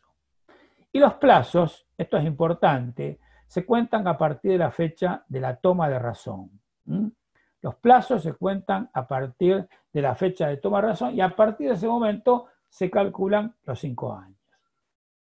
Hay un artículo que es el 65 bis, que aclara bastante el tema, por un lado, y dice, en los supuestos de medidas cautelares tomadas a cargo, hay un artículo que es el 20, no lo tengo acá, pero hay un artículo que es el 20 de la ley registral provincial, que hace referencia a la toma a cargo del embargo o asunción del embargo. Es decir, un inmueble puede ser transferido asumiendo el comprador el embargo. Este es todo un tema, no lo vamos a tratar ahora porque da para mucho más, es un tema que está discutido en doctrina y no solamente en nuestro país, ya hace varios años pudimos con otro colega estudiar este tema y vimos que lo mismo que sucedía acá sucede en España. Entonces se habla de una doctrina registralista, una doctrina procesalista, en cuanto a que el Código Civil, y tampoco el Código Civil actual, contiene una denominación de lo que es el embargo. Por lo tanto, mal puedo yo ahora, a ciencia cierta, saber qué significa tomar a cargo un embargo. Pero en lo que se respecta al cómputo, fíjense que este artículo, en realidad lo que está refiriéndose es al cómputo. Entonces dice, en los supuestos de medidas cautelares tomadas a cargo por aplicación de lo establecido en el artículo 20, que es el que yo les mencioné anteriormente, la caducidad se computará a partir de la fecha de toma de razón originaria. ¿Qué significa esto? Que si yo tomo a cargo un embargo después de transcurrido 2 años, solo me quedan 3 años hasta que se produzca la caducidad. Y luego aclara igual temperamento se da de aplicación respecto de cualquier modificación que se disponga en relación de las medidas cautelares ya anotadas. Esto último, en realidad, en la provincia de Santa Fe, se aplica fundamentalmente cuando se trata de ampliación de embargo, porque en realidad, si ustedes se fijan en el Código Procesal de la provincia de Santa Fe, la ampliación de embargo es la ampliación de bienes a embargo, en realidad. Es la ampliación del objeto, no es la ampliación del monto. Entonces, como es una mecánica normal en la provincia y en los registros ampliar el monto de los embargos, entonces se consideran que a los fines de la caducidad, lo que se va a tener en cuenta, si únicamente lo que yo estoy produciendo es la ampliación del monto, a los fines de la caducidad se tendrá en cuenta nada más que la toma de razón originaria. De ahí en más, si yo amplío un embargo faltando un año, respecto de esa ampliación me va a quedar solo un año. Pero ¿a qué fines me sirve el hecho de que yo esté en primero, en segundo, en tercero o en cuarto lugar en la escala del emplazamiento registral? A los fines del cobro. A los fines del cobro cuando se produce la ejecución. Bien. Tenemos entonces que decir que encontramos diversas medidas cautelares. Es decir, no voy a detenerme ahora en todo el tema doctrinario vinculado con el embargo preventivo, ejecutivo, ejecutorio, que en verdad debo decirles que esto queda muchas veces en la teoría porque en los registros un embargo que se anotó como preventivo termina ejecutándose, el inmueble termina subastándose y en modo alguno ese embargo se reflejó en el registro de que de preventivo haya logrado el carácter ejecutorio porque se dictó la sentencia. Con lo cual, queda en la teoría y en alguna discusión que pueda existir a posteriori. Respecto a la anotación de litis, el artículo 276 del Código Procesal de la provincia de Santa Fe lo contempla. Ya vamos a ver algo vinculado a la anotación de litis en un proceso de usucapión. La prohibición de innovar, el artículo 289 del Código Procesal santafesino también lo contempla. Se habla de la cautela innovativa. En otros registros se habla de medida innominada, que en realidad es disponer en forma excepcional la paralización del procedimiento registral. Acá hay un choque, parecería, entre la normativa procesal que dispone la cautela innovativa y los efectos que dispone la cautela innovativa y la protección que produce el certificado registral. Certificado notarial estamos hablando fundamentalmente. Luego hablamos de la inhibición general de bienes, ya hicimos mención que en nuestro Código Procesal santafesino lo encontramos en el artículo 464. ¿Qué podemos decir respecto de la prohibición innovar? La prohibición innovar, obviamente una medida cautelar, rige el principio de inalterabilidad de la cosa litigiosa, la finalidad de mantener el status quo inicial o impedir que durante el transcurso del pleito se pueda alterar la situación o del derecho existente, es una orden judicial de no realizar actos físicos o jurídicos y es una consecuencia de la litispendencia para que proceda, es indispensable que exista, ¿no es cierto? Ahora bien, la cautela innovativa, eso fue lo que hablamos o lo que expresamos en pocas palabras respecto de la prohibición de innovar. ¿Qué podemos decir de la cautela innovativa? La cautela innovativa lo que percibe es que se haga lo contrario de lo que se estaba haciendo hasta ese momento. Es decir, para evitar que lo actual pueda influir en el pronunciamiento final del juez o lo torne inocuo o de cumplimiento imposible. El artículo 230 del Código Procesal Civil y Comercial de la Nación hace referencia a la prohibición de innovar y establece que podrá decretarse la prohibición de innovar en toda clase de juicio siempre que el derecho fuere verosímil, que existiera en peligro y que la cautela no pudiera obtenerse por medio de otra medida precautoria. Es decir, estamos hablando de una medida excepcional. El artículo 289 del Código Procesal de la Provincia de Santa Fe establece que en cualquier estado del proceso, inclusive anterior a la sentencia definitiva, a petición de parte y si a juicio del tribunal la medida fuera necesaria, puede ordenarse la prohibición de innovar. Es decir, nosotros lo tenemos contenido en nuestro Código Procesal.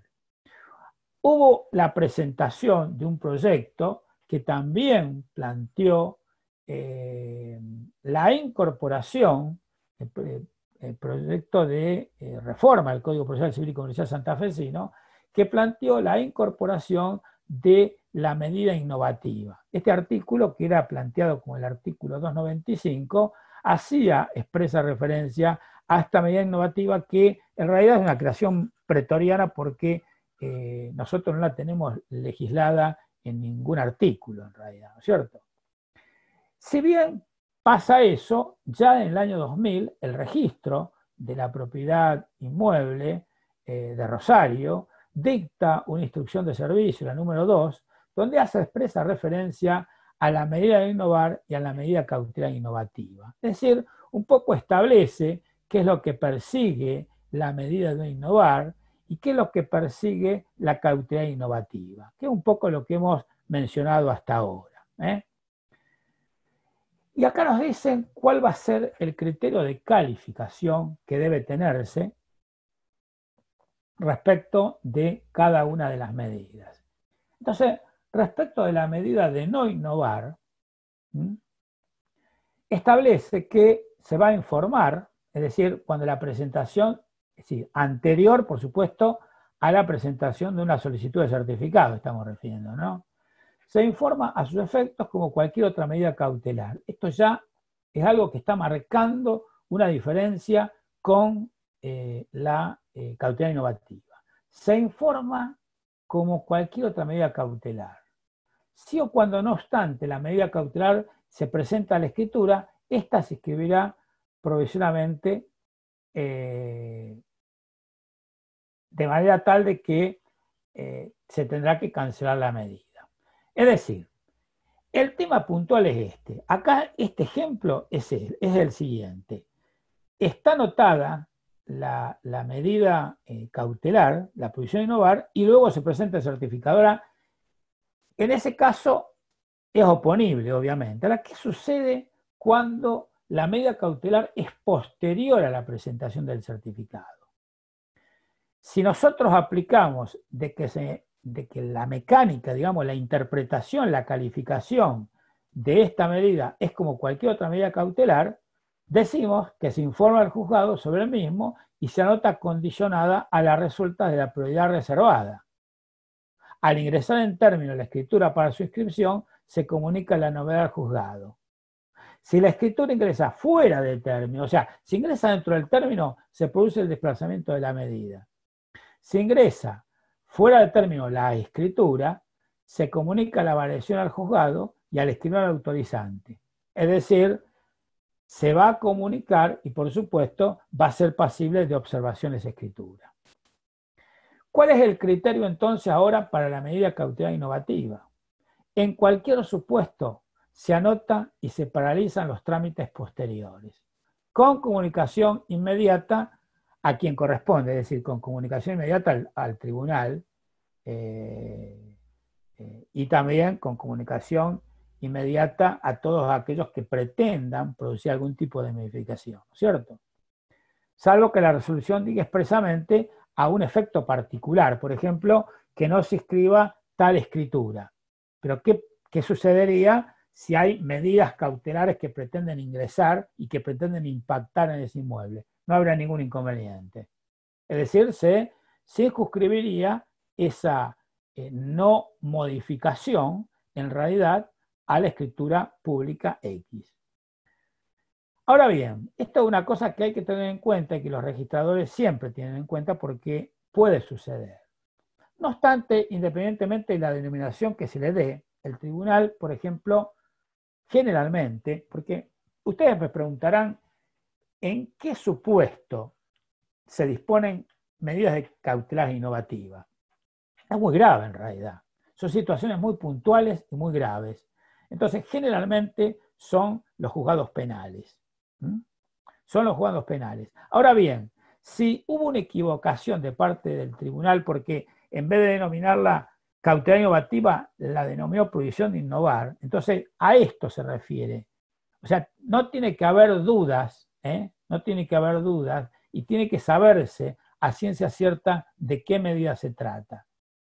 Si hay dudas respecto de la calificación, se va a anotar provisoriamente y se le va a comunicar al juez. En una palabra, siempre que se plantee una cautelar innovativa, la premisa fundamental es que el registro la tiene que tomar.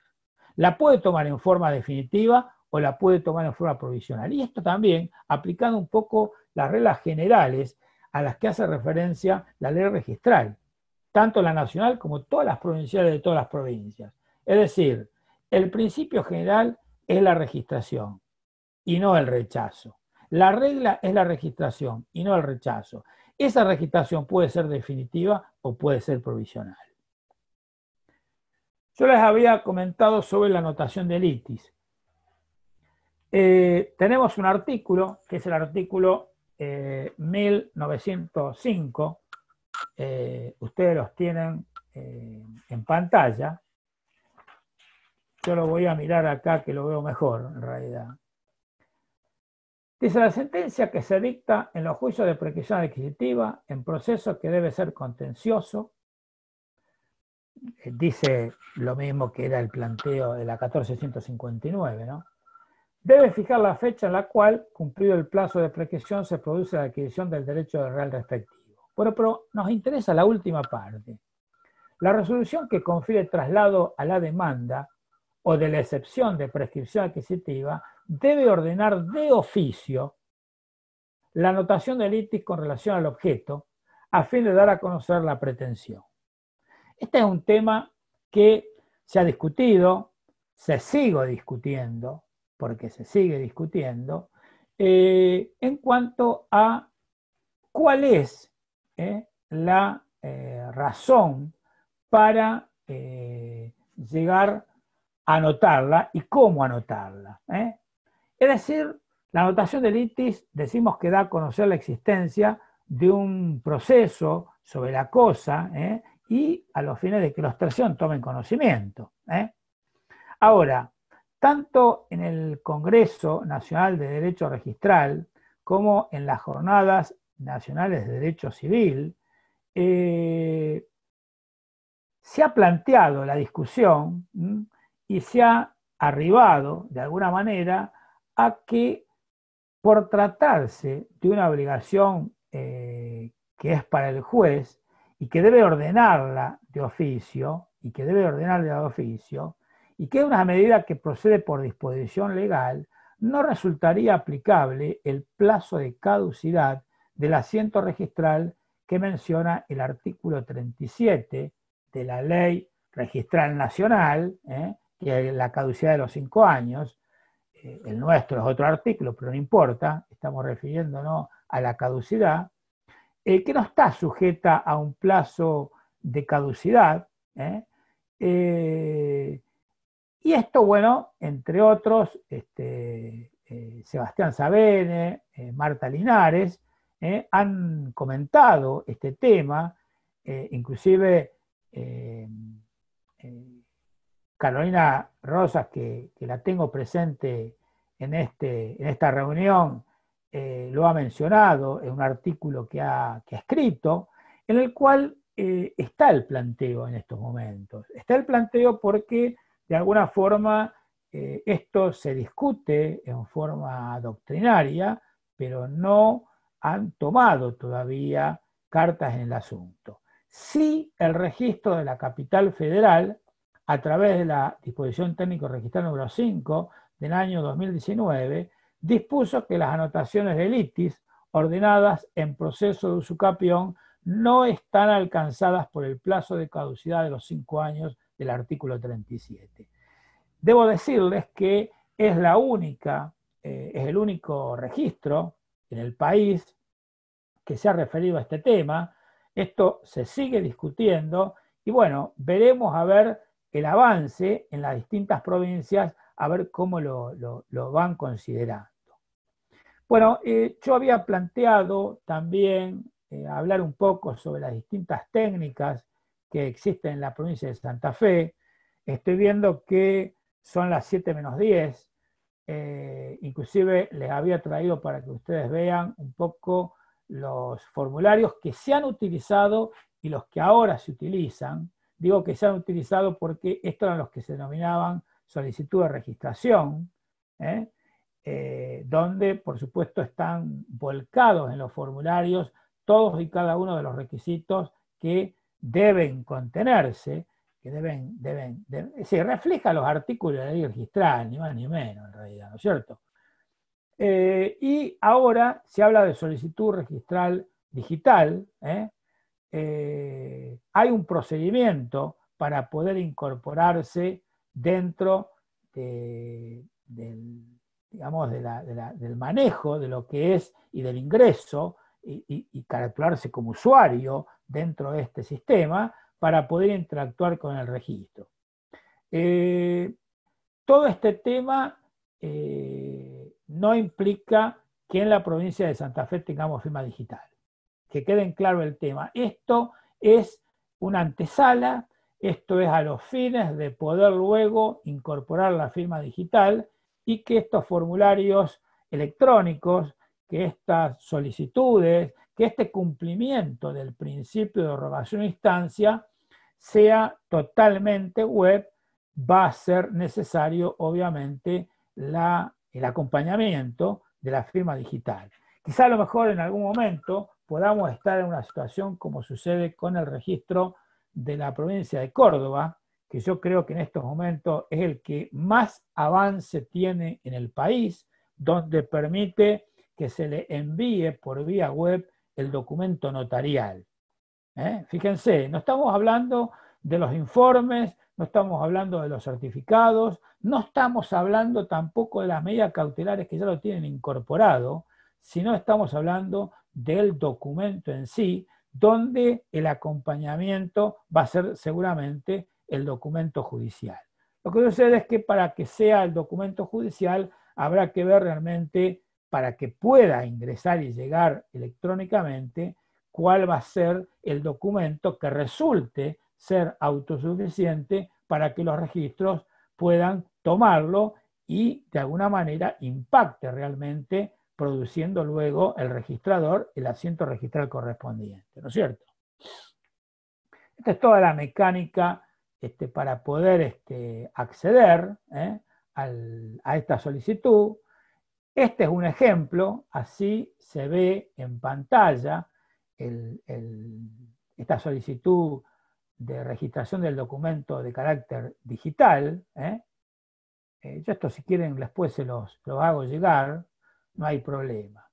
Este es un modelo de matrícula, para que ustedes puedan ver, referido fundamentalmente al tema que nos ocupa, que es el embargo, ¿no es cierto? En las medidas cautelares, perdón.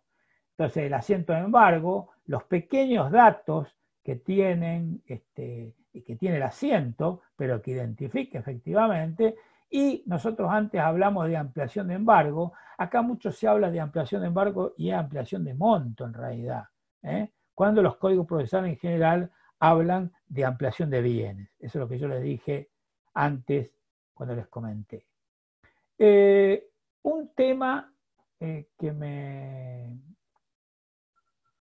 hay que tenerlo en cuenta, y que va a ser lo último que me voy a referir, es el decreto de necesidad de urgencia 319, que hace referencia justamente a la vivienda.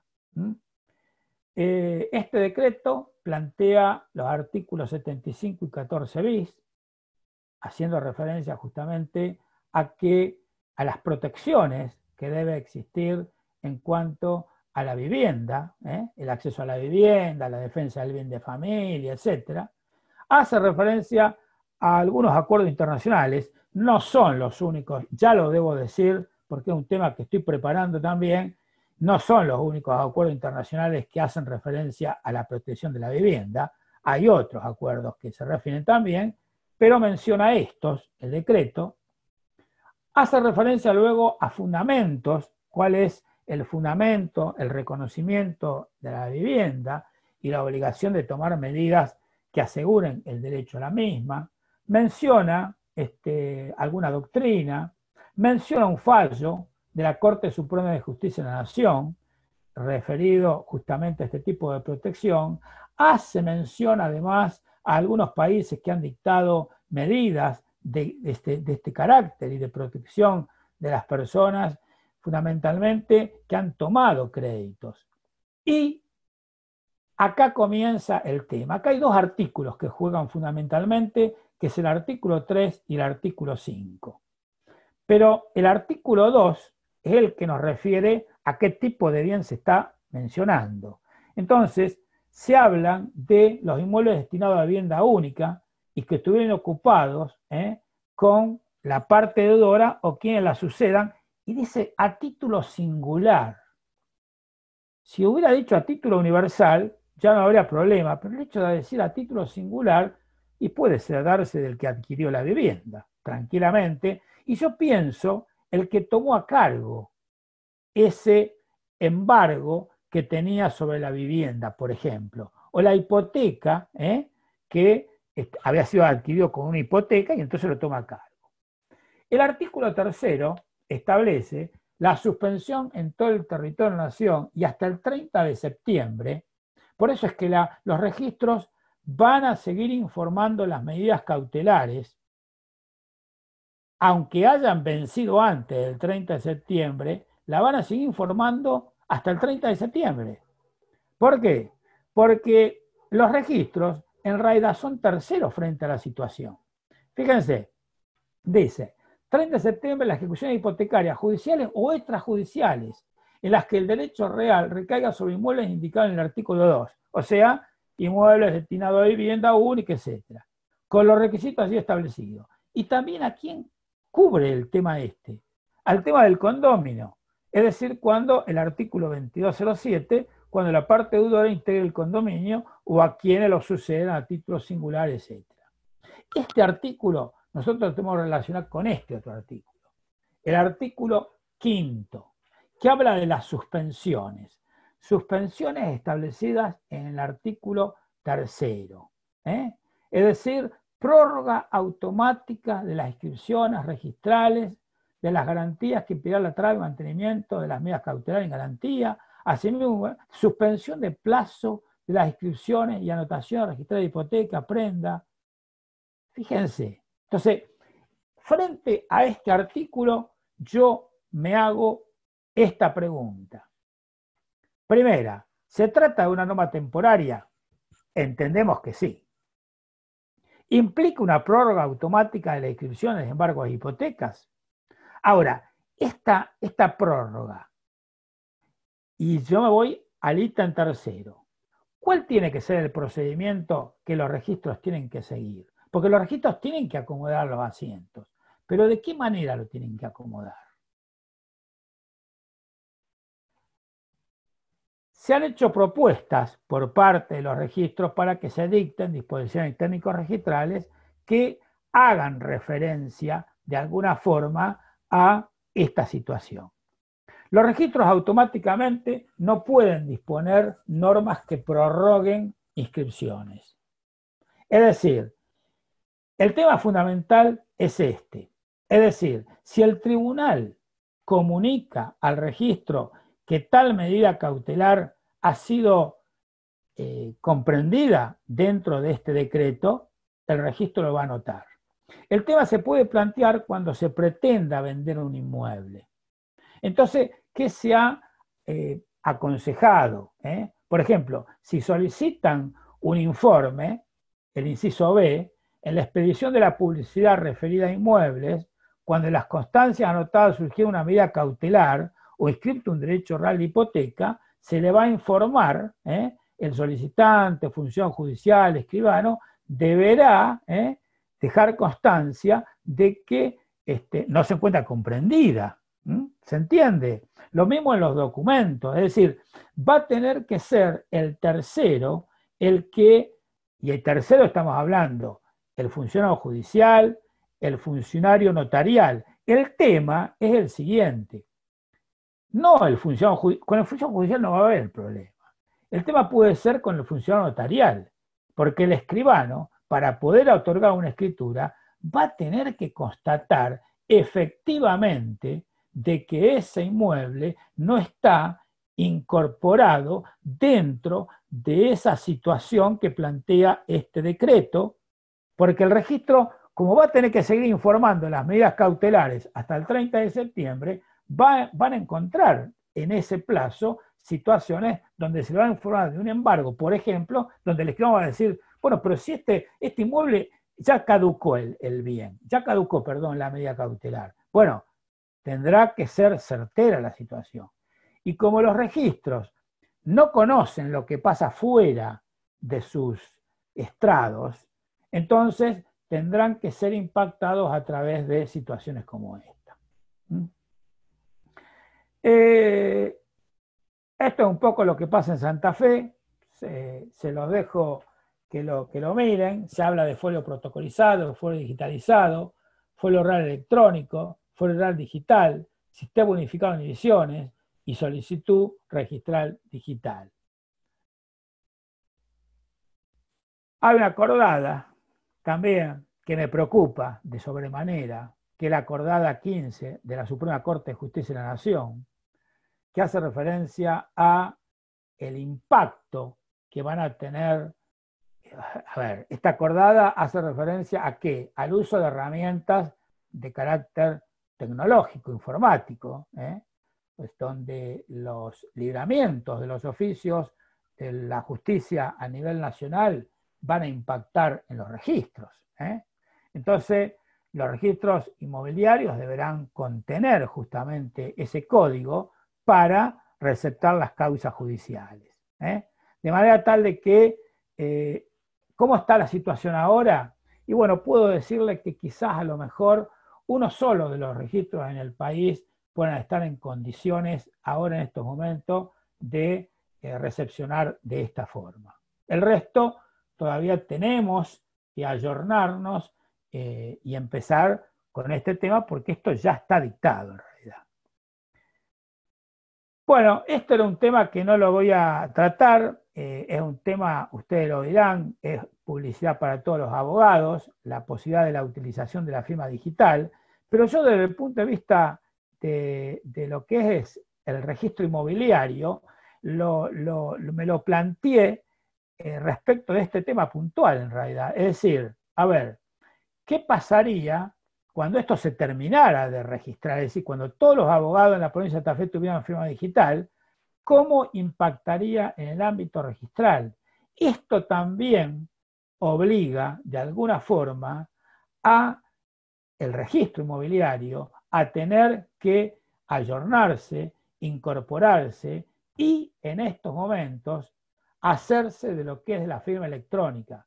Los registros inmobiliarios tienen en estos momentos, la firma digital. Los registros inmobiliarios en estos momentos tienen solo firma electrónica.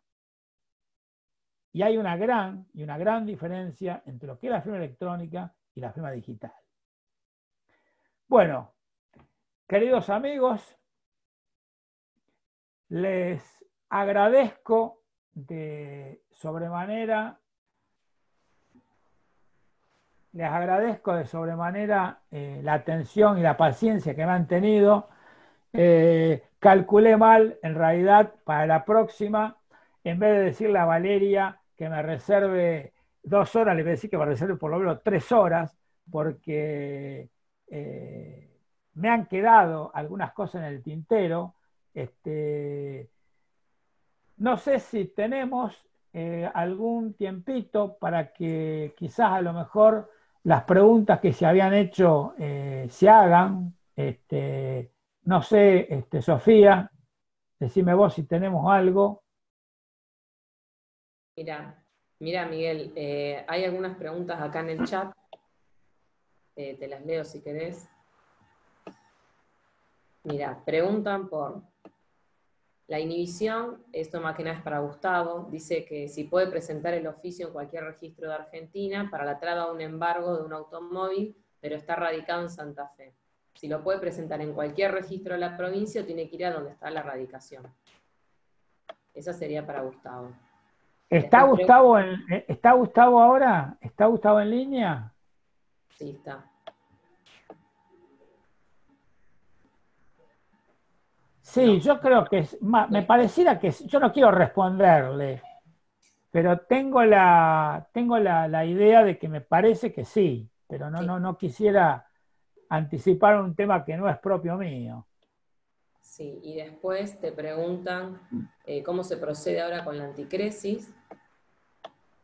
Y después, bueno, te dicen si puede quedar guardado el PowerPoint o dónde lo pueden tener, como para verlo.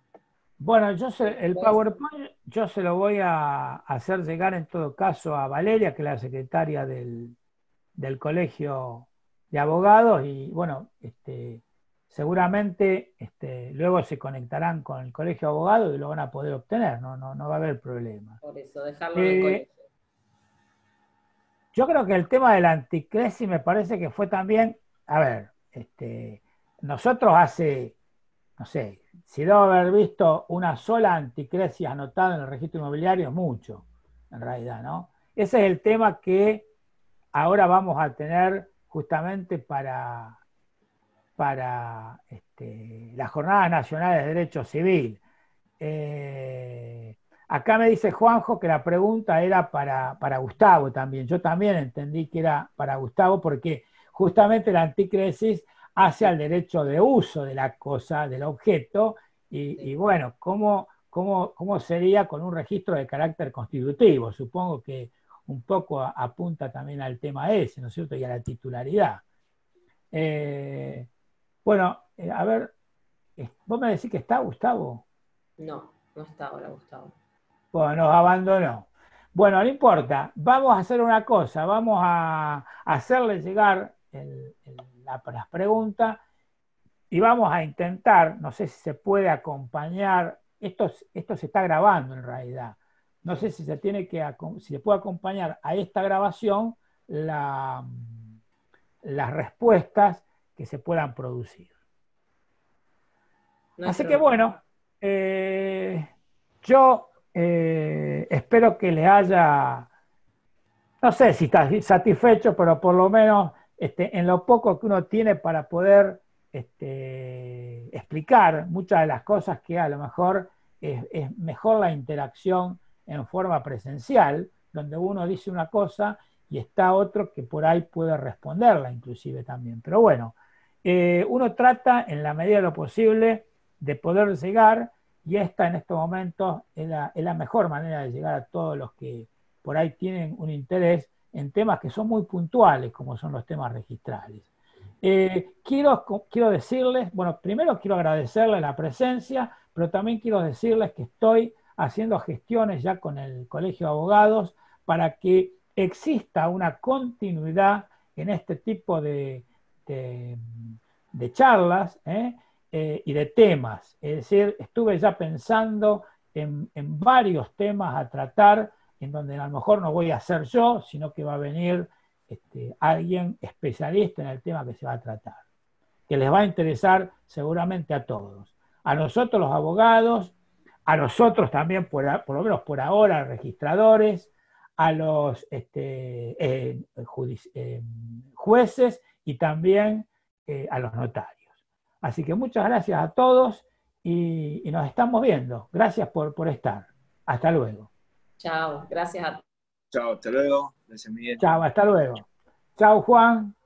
Chao, Juanjo. Bueno, todo, gracias. Chao, Caro. Juanjo, un abrazo grande. Hasta luego. Gracias. Abrazo. Gracias.